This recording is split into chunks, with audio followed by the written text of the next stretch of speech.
I've had a lot of crazy ideas in my career. I co-discovered string theory. I fought Stephen Hawking for almost 30 years over black holes. I told people the universe might be a hologram. But the idea I'm going to tell you about today, the one I cooked up with my friend Joan Maldacena back in 2013, this one might be the craziest thing I've ever proposed. And I think it might also be the most important.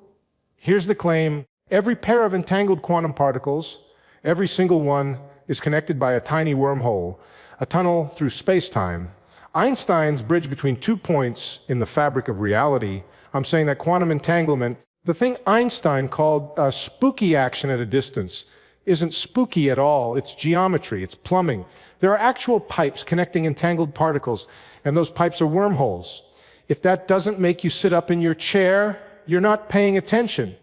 Let me take you back to where this started. It's 2012, and I'm in a state of, I won't call it panic, but let's call it deep, deep concern. See, I'd spent 20 years building what I thought was a pretty solid picture of how black holes work. My idea, black hole complementarity, said that information isn't destroyed when things fall into a black hole. The information is preserved. Stephen Hawking and I had gone back and forth on this for decades, and by 2004, Stephen had actually conceded. He admitted I was right. That was one of the great moments of my career. But then in 2012, 4 young physicists, Ahmed Almairi, Don Marolf, Joe Polchinski, and James Sully, we call them AMPS. They published a paper that blew a hole right through the middle of my argument. They showed there was a contradiction hiding inside black hole complementarity.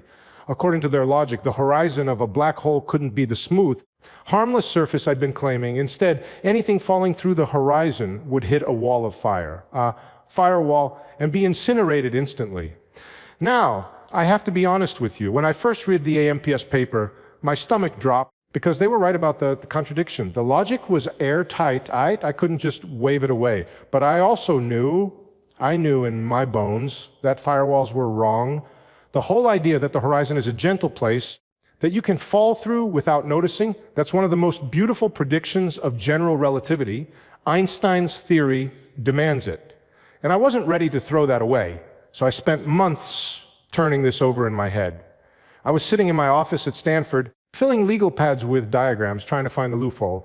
And then one day, I think it was early 2013, I got a call from Joan Maldacena. Now, Joan is one of the most brilliant people in physics. He's the one who discovered the ADASC CFT correspondence, which is basically the mathematical realization of the holographic principle. When Juan calls you, you listen. He said something like, "Lunny, I've been thinking about the firewall problem. And I think the answer has something to do with wormholes." And I nearly dropped the phone because I'd been circling around the exact same idea. I hadn't crystallized it, but the moment Juan said the word wormhole, everything clicked. We started talking, and within a few hours we had the skeleton of what would become our paper, Cool Horizons for Entangled Black Holes. The idea that entanglement ice a wormhole, ER equals EPR. Okay, let me back up and explain why this was even a problem in the first place. To understand ER EPR, you need to understand 3 things: entanglement, wormholes, and why physicists were tearing their hair out over black holes.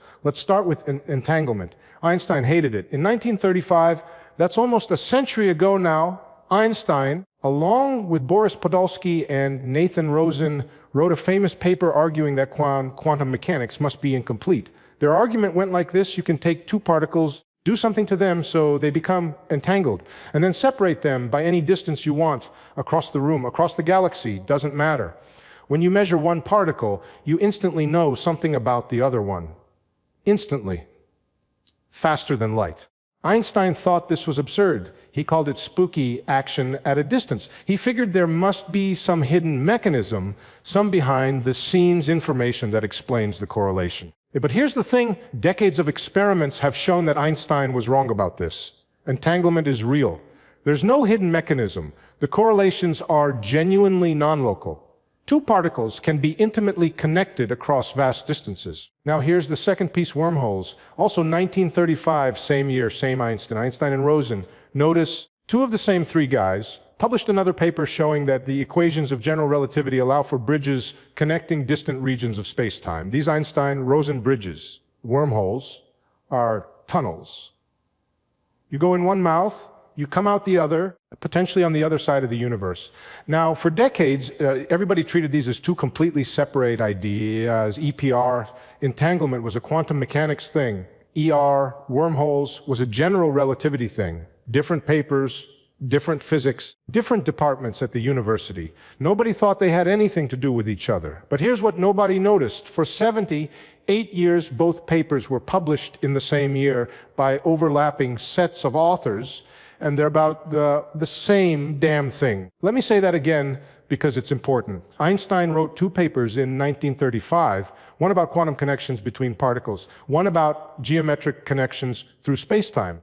And the punchline of our work, mine and John's, is that these aren't two different phenomena. They're the same phenomenon seen from two different angles. Now, the third piece, the black hole problem, here's where it gets really tense.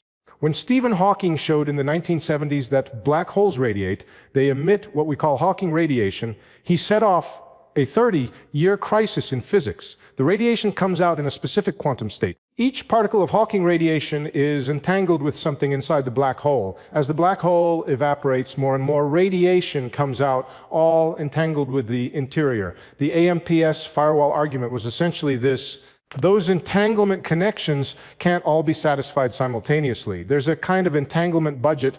A particle can only be maximally entangled with one other thing. The Hawking radiation early in the evaporation is entangled with the black hole interior. But later, that same radiation also needs to be entangled with the radiation that came out earlier in order for information to be preserved. You can't have it both ways. Something has to break. AMPS said what breaks is the smoothness of the horizon. The entanglement between the interior and the radiation snaps, and that snapping creates a wall of energy, a firewall, right at the horizon. And that's what Juan and I set out to resolve. So here's the key idea. What Juan and I proposed is deceptively simple to state, but incredibly deep in its implications. Take two black holes, make them entangled, and I'll explain in a moment what that means for black holes. Now ask, what is the geometric description of this entangled pair? The answer, which had been known for a while, but nobody had taken seriously enough, is that two entangled black holes are connected by an Einstein-Rosen bridge, a wormhole. This was actually implicit in work going back to the eternal black hole solution in general relativity, and Juan's own ADAS CFT correspondence made it very precise. An entangled pair of black holes in two separate regions of spacetime are connected in the interior by a wormhole. Now, here's where we made the leap. We said this isn't just true for black holes. It's true for EV or WHING. Every pair of entangled particles, every electron, every photon, every quark, if they're entangled, they're connected by a wormhole.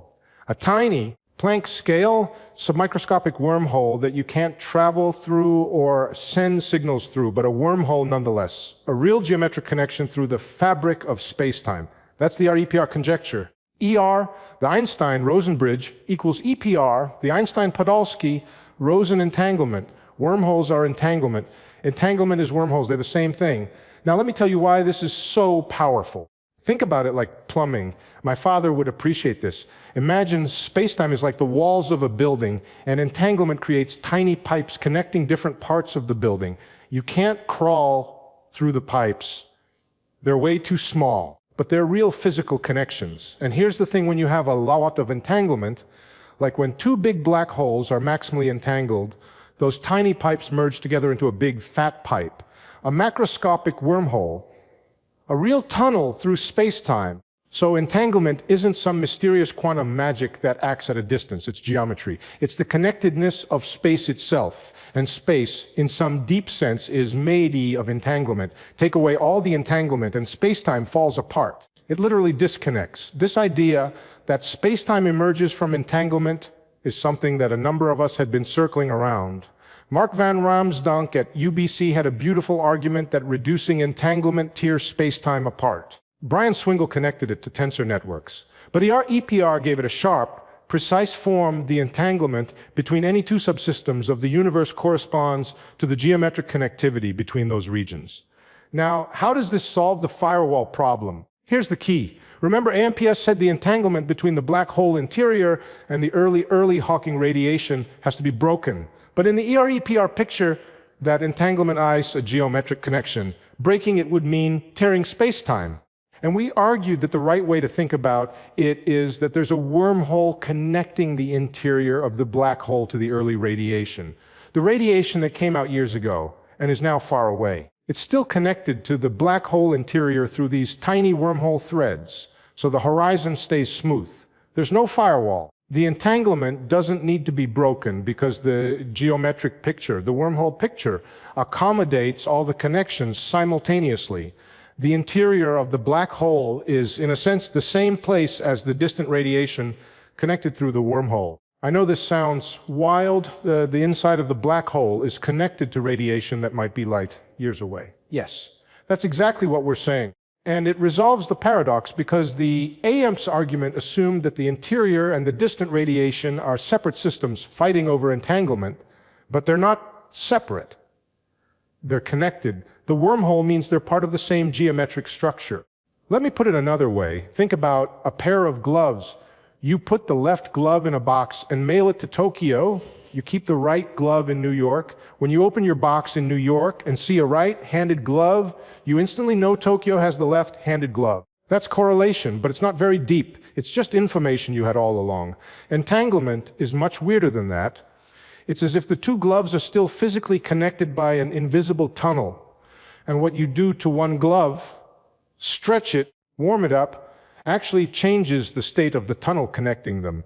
The tunnel is real even though you can't see it or use it to send messages. Now, I should be precise about something.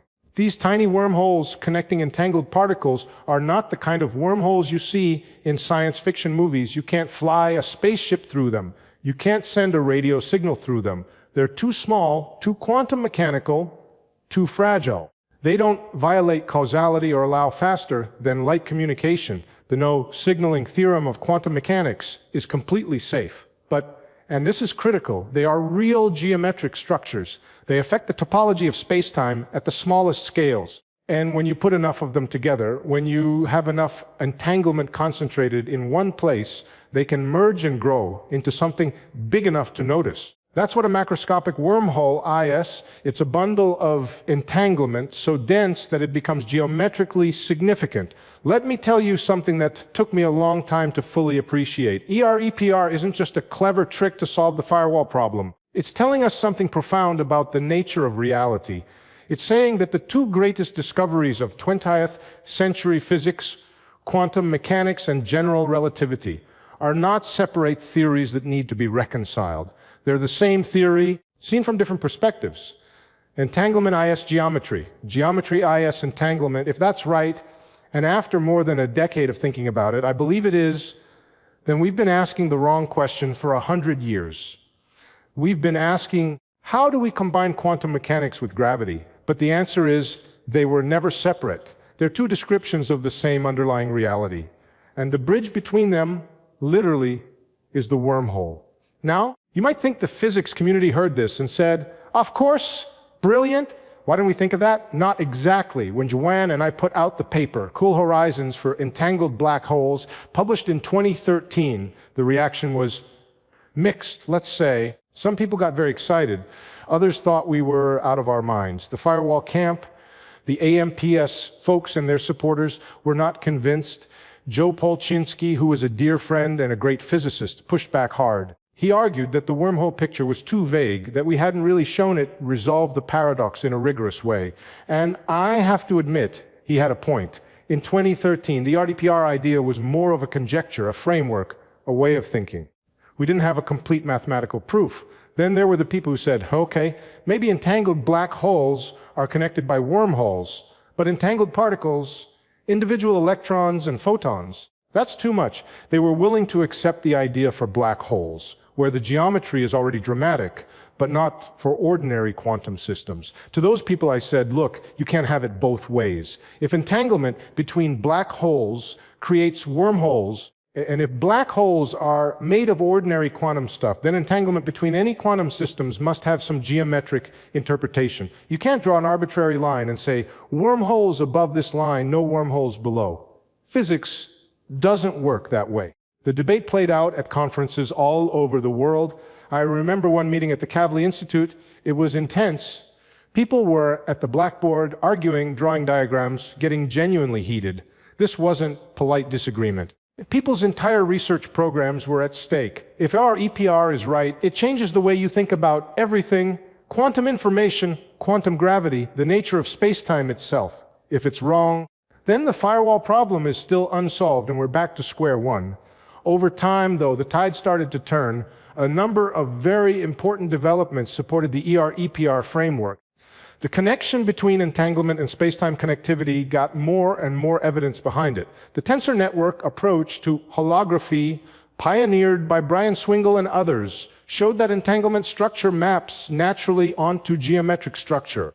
My work with Adam Brown and others on quantum complexity showed that the growth of the wormhole interior corresponds to the growing complexity of the quantum state. We called that complexity equals action. And then in 2022, something happened that really moved the needle. Adam Brown and I, along with a wonderful team of collaborators, published a paper in Nature. Nature, mind you, not a specialized physics journal showing that we could simulate wormhole like dynamics on an actual quantum computer. Now, I want to be very careful here. We didn't create a real wormhole in the lab. But we showed that the quantum dynamics of a particular system, one related to the SYK model that my colleague Henry Lin and I had been studying, exhibited exactly the features you'd expect from a traversable wormhole, including the teleportation of quantum information through it. That was a big deal, not because it proved EPR. A single experiment can't do that for a conjecture this broad, but because it showed that the connection between entanglement and wormhole geometry isn't just philosophical hand-waving. It has measurable, testable consequences. You can build a system in the lab and watch the entanglement behave like a wormhole. Ed Witten. And I've said this before, Ed is probably the smartest person I've ever met. He was cautiously supportive from early on. He didn't endorse every detail, but he recognized that EPR captured something deep and true. Coming from Ed, that means something. The man doesn't give easy compliments. Stephen Hawking, this was before he passed in 2018. Stephen was intrigued by EPR. We'd spent decades fighting over black hole information, and here was an idea that in some sense vindicated both of us. The information is preserved, as I always claimed, but the geometry does something dramatic near the horizon, which is a version of what Stephen had been saying in his own way. I like to think that if Stephen were still with us, he'd be working on this problem right alongside us. So where does EPR lead? What are the open questions? Let me tell you, this is where it gets really interesting and also really hard. The biggest question is, what exactly is the wormhole connecting two entangled electrons? We know what a wormhole looks like when it connects two big black holes. It's the Einstein-Rosen bridge, a smooth geometric tunnel. But for two tiny particles, the wormhole must be something quantum gravitational, something at the Planck scale, where our usual geometric intuition breaks down. We don't have a precise mathematical description of these Planck scale wormholes yet. That's one of the great open problems. The second question is about the emergence of spacetime itself. If EPR is right, then space-time, the stage on which everything happens, is not fundamental. It's built out of entanglement. It emerges from quantum information like temperature emerges from the motion of atoms. You don't have a temperature for a single atom. Similarly, you don't have space-time for a single qubit. Space-time is what entanglement looks like when you have a lot of it.